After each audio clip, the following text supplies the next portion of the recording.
Good. Now the next 10 months of my life are sorted.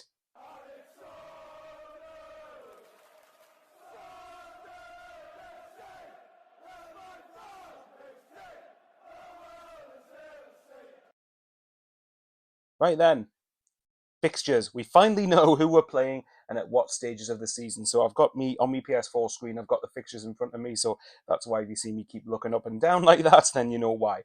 But yeah, I just thought I'd do a very quick reaction video to our fixtures coming out and then sort of assess what I think about who we playing at key times of the season. So let's not waste any more of your time. I'll quickly get this out of the way before I start. As you guys know, we're trying to get a 500, sorry, I was going to say 500,000, that'd be all right, wouldn't it? 5k subscribers, and it's got better, the ratio for subscribers to not subscribed videos, but we've got, I think, 30% of people on the analytics now, or around 30-40% that aren't subscribed. So if you think I've earned a subscription from you and you're able to hit the subscribe button, please do so. It would mean a lot. And yeah, let's get cracking. So the first, so obviously in August, and I'll try and see if I can get the fixtures up at different ends of the screen, whichever way you're looking. But either way. So August we have got Ipswich at home, which is on a Sunday, 6th of August, 5 o'clock kickoff, which is a bit of a random time, but gives me something to look forward to on a Sunday for once.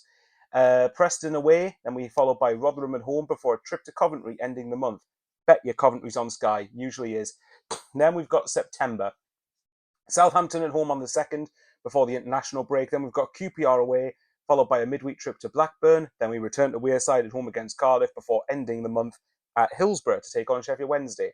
If you look at the first 2 months, now the club have come out and said, Christian Speakman alluded to it, the players have alluded to it, it's the fact that we are wanting to try and go up this season. And if we really are wanting to try and go up, then we need to, out of the first 9 fixtures, you need to be getting at least 15 to 20 points for me. Actually, no, maybe probably around about 20 points if you're really serious about trying to mount a promotion challenge. But again, it's easier said than done.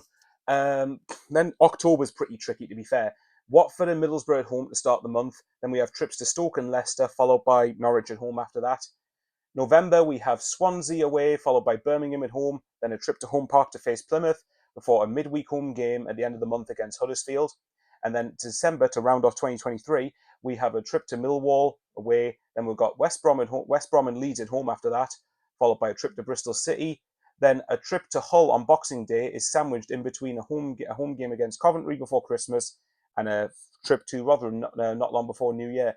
Then on New Year's Day at the minute, we have Preston North End at home, followed by a trip to Ipswich away, obviously, and then we have home games against Hull and Stoke. February sees us travel to our lovely nearest and dearest, or they would think that, Middlesbrough.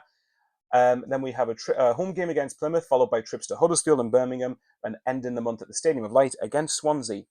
In March, we've got Norwich away, Leicester at home, Southampton away, QPR at home, Cardiff away. And then in April's, after a certain point, is very tricky on paper. You've got Blackburn and Bristol City at home. Then this is where it really gets tough. You've got Leeds and West Brom both away, Millwall at home, a final away game of the season at home away at Watford, and then the last game of the season at home against Sheffield Wednesday at the Stadium of Light. Fingers crossed by then we've got top 2 wrapped up. I don't expect top 2 this season, but if we're really wanting to try and go up, then we need to be beating majority of teams. Obviously, we need to be trying to really mount a challenge for it. But it is going to be tricky. There are going to be some good teams. The 3 relegated sides for 3 of them. Coventry, I think, could struggle a little bit if they struggle to replace what Gyökeres offers them. But if they keep Hamer, then I think they've got a good chance. Norwich and Watford, see how they do. West Brom, Borough. It's going to be one hell of a competitive championship season. But again, if we're wanting to go up, then if you look at the first 2 months in particular, as I alluded to before, we need to get off to a good start. Games like Rotherham and Preston and QPR and Cardiff and Sheffield Wednesday, Ipswich to a degree, because I think that'll be a trickier game than people think. And all games will be tricky, but these are games we've got to be looking to win if we're wanting to try and go for it. But there's still 6 weeks or so left of the window before the season starts. But what do you guys think of the fixtures? What's your reaction to them? Couple of annoyances that like Huddersfield away is midweek again, and there's probably a home game in November I might be missing. But regardless, I'm buzzing for it now. Once the fixtures come out, you always have the excitement of wanting to just get to the season, because now I'm starting to miss going to the games. But there's still 6 weeks left. There's pre-season to come, and hopefully we've got a few good signings by then. Hopefully Ellis Timms is one of them, but we'll wait and see with that one. I wouldn't be surprised. No, I wouldn't be surprised because football gods hate me. He ends up going elsewhere. But anyway, I'll leave you there, guys. Take care of yourselves. And yeah, let me know in the comments below again, as long as it's respectful. What do you think of the fixture list? And what's your hopes for the new season? And yeah, guess I'll catch you all next time. Love you lots, everyone. Stay safe.